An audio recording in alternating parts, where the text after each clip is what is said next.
क्या महाराष्ट्र का सीएम नागपुर का होगा? क्यों जातीय समीकरण पर पेंच फंस रहा है? अमित शाह ने दिल्ली से क्या तय किया है?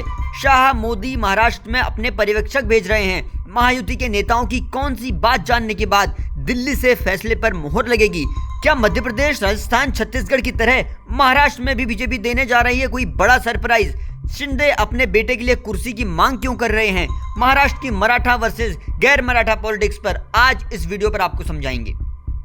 महाराष्ट्र में सीएम फेस पर सस्पेंस बरकरार है। नतीजों को आए करीब एक हफ्ता बीत गया है। महायुति के नेताओं के साथ आलाकमान लगातार मीटिंग पर मीटिंग कर रहा है, लेकिन आखिर पेंच फंस कहाँ रहा है? गुरुवार देर रात दिल्ली से एक तस्वीर जारी हुई। तस्वीर में गृह मंत्री अमित शाह के दाईं तरफ फडणवीस हैं, बाईं तरफ एकनाथ शिंदे हैं। फडणवीस अमित शाह को गुलदस्ता देते हुए खुश दिख रहे हैं। एकनाथ शिंदे थोड़े मायूस नजर आ रहे हैं। बीजेपी के राष्ट्रीय अध्यक्ष जेपी नड्डा के घर गुरुवार रात 10 बजे बैठक शुरू हुई। 2 घंटे तक बैठक चली। बैठक अमित शाह की मौजूदगी में हुई। बैठक में CM face, deputy CM face और कैबिनेट के मंत्रियों के नामों का मंथन हुआ। मीटिंग के खत्म होने के साथ सियासी गलियारों में खबरें चलने लगी कि शाह ने एक प्लान बना दिया। प्लान के मुताबिक 30 नवंबर को बीजेपी के केंद्रीय पर्यवेक्षक महाराष्ट्र जाएंगे। महाराष्ट्र में महायुति के नेताओं के बीच जाएंगे और ग्राउंड रिपोर्ट दिल्ली भेजेंगे। फिर 1 दिसंबर को विधायक दल की बैठक होगी और 2 दिसंबर को महाराष्ट्र में नई सरकार का शपथ ग्रहण हो सकता है।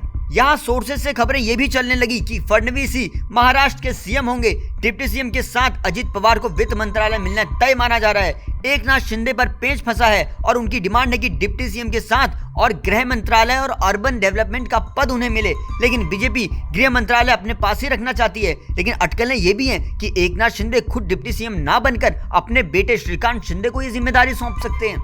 मध्य प्रदेश, राजस्थान, छत्तीसगढ़ ये ऐसे राज्य हैं जहां बीजेपी ने सीएम के चेहरे चौंकाने वाले दिए।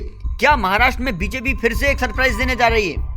महाराष्ट्र में सीएम पद चुनने में जातीय समीकरण भी सबसे अहम है। कैसे, बताते हैं। महाराष्ट्र में 28% मराठा हैं, 12% दलित और मुस्लिम हैं, 8% आदिवासी हैं, 38% ओबीसी हैं। ब्राह्मण और अन्य समुदाय की आबादी 8% है। महाराष्ट्र में पूरी सियासत मराठा बनाम गैर मराठा पर टिकी है। राज्य की 150 सीटों पर मराठा और 100 सीटों पर ओबीसी आबादी का असर है। महाराष्ट्र में अब तक 18 सीएम बने हैं, जिनमें 10 मुख्यमंत्री मराठा समुदाय से आते हैं। देवेंद्र फडणवीस ब्राह्मण नेता हैं, एकनाथ शिंदे मराठा समुदाय से आते हैं। अगर पुराना महाराष्ट्र का इतिहास देखें तो मराठा आबादी के ही ज्यादातर नेताओं को सीएम बनाया जाता रहा है। अब ऐसे में बीजेपी भी जानती है कि उसकी जीत में संघ का सबसे अहम योगदान है। खबरें ये भी हैं कि सीएम नागपुर का ही बनेगा और आरएसएस ने दबाव बढ़ाया तो बीजेपी को फडणवीस को ही बनाना पड़ेगा सीएम। मीटिंग खत्म होने के बाद शिंदे का बयान सामने आया। उन्होंने कह दिया कि सब ठीक है, सीएम और कैबिनेट मंत्रालयों का डिसीजन अगली मीटिंग में होगा। शिवसेना उद्धव गुट के नेता संजय राउत ने भी कह दिया, महाराष्ट्र में जो लोग स्वाभिमान अभिमान की बातें करते थे उन्हें अब सब छोड़कर दिल्ली के आलाकमान के हिसाब से चलना होगा। लगे हाथों उन्होंने फिर से एक बार ईवीएम का राग भी छेड़ दिया। आपको क्या लगता है? कमेंट बॉक्स पर लिखकर बताइएगा कि क्या महाराष्ट्र का सीएम नागपुर से ही डिसाइड होगा। महाराष्ट्र की अपडेट खबरों के लिए आप जुड़े रहिए जनसत्ता के साथ।